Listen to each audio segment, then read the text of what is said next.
পশ্চিম জুলাইবাড়ির শিল্পীপাড়ায় বসবাসকারীরা সামান্য বৃষ্টিতেই জলমগ্ন হয়ে পড়ছেন এবং বিভিন্ন অসুবিধার সম্মুখীন হচ্ছেন।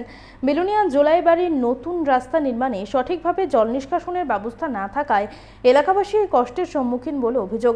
জলের প্রভাবে অনেকের ঘরবাড়ি নষ্টের পথে। স্থানীয়রা জানান, জলমগ্ন রাস্তা দিয়ে বিদ্যালয়, হাসপাতাল ও বাজারে যেতে বিশেষ অসুবিধা হচ্ছে। স্থানীয় জনপ্রতিনিধিদের জানিয়েও কাজের কাজ কিছুই হয়নি বলে অভিযোগ। তাই স্থানীয় লোকজন এখন মুখ্যমন্ত্রীর কাছে এই সমস্যা থেকে উত্তরণের জন্য আবেদন জানিয়েছেন। আমরা শুনবো কি জানাচ্ছেন তারা।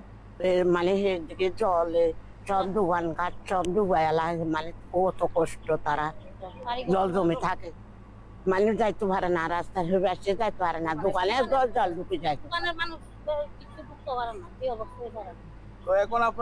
এই সময় আমরা করছি যে রাস্তা করো, আমরা ড্রেনটা যাতে ঠিক মতন করো, জল যাতে নামি যায়, আমরা এটাই চাইছিলাম। কিন্তু আমরা চাইতেছি পঞ্চায়েতের প্রধান মেম্বার নেতৃত্বে যাই আছে, আমরা শুধু এই আবেদন, আমরা শুধু রাস্তাটা ঠিক করে দাও, ড্রেন করে দাও, জল যাতে নামি যায়, এই অনুরোধ আমার। আমরা এইভাবে বাস করতেছি, গরুয়া ভালো মতন বাস করে, গরুয়া একটু ভালো করে একটু যত্ন করে বাস করে। গরুর থেকে আমি অদম হয়ে গেছি, মানে একটা শুকুর, আমি শুকুর হয়েছি, ফেঁকে জলে রয়েছি, এইভাবে দিন কাটাই হচ্ছিল। এটা সরকারের কাছে আমি আবেদন করি, হাত জোর করি, তারা যখন দেখে।